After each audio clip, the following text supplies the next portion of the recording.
I also wanted to again stress to everybody that we know today is the last day of the restrictions that we'd had in place for the month of April, and tomorrow there are a slight easing of some of the restrictions. And I want to please say to everybody, please do this responsibly. We appreciate that for mental health and to reduce isolation, people are now allowed to go and visit others in their home, 2 adults at a time. But please make sure you do this responsibly. We don't want to see a huge spike in cases, which makes the situation unmanageable, and then for us to revert back to what April looked like. We want New South Wales to keep moving forward. We want New South Wales to keep being able to look at new opportunities in the future to ease restrictions.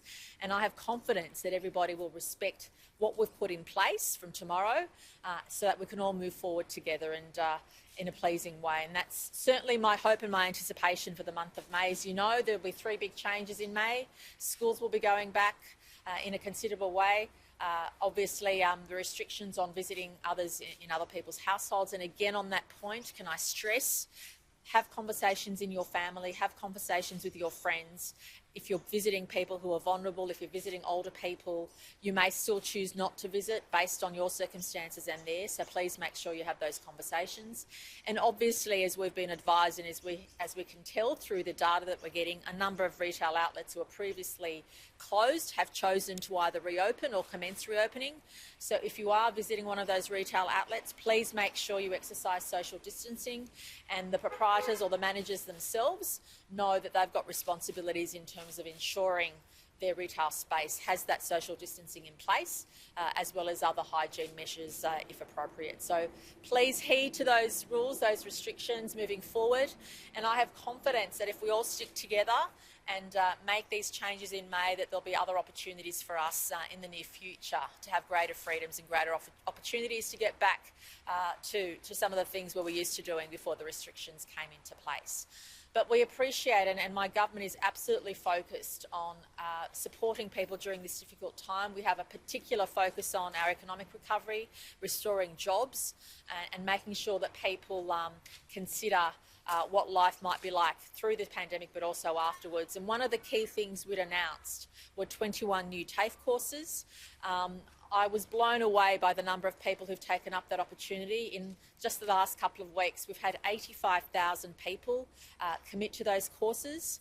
So today I'm very pleased to have with me Minister Lee, who is our Minister for TAFE and Tertiary Learning, and he is now introducing 13 new courses to replace those 13 that have already been oversubscribed. So it's really pleasing to see so many people take up the opportunity. So we had 85,000 people commit to and take up those free courses.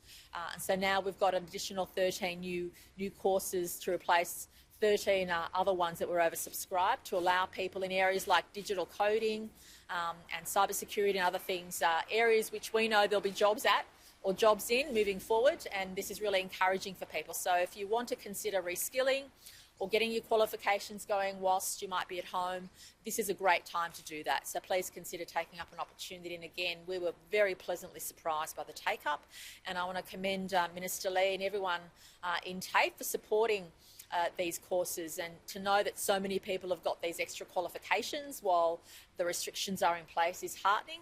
But it's also positive. It means people are thinking about either improving their qualifications or reskilling, or thinking about what job they might like to go for once activity increases again into the future. So again, thank you to our citizens. Obviously from tomorrow, the world will be slightly a different place in New South Wales, which is a good thing. And we look forward to the community again sticking together, getting through this next phase so that we can look at other opportunities moving forward.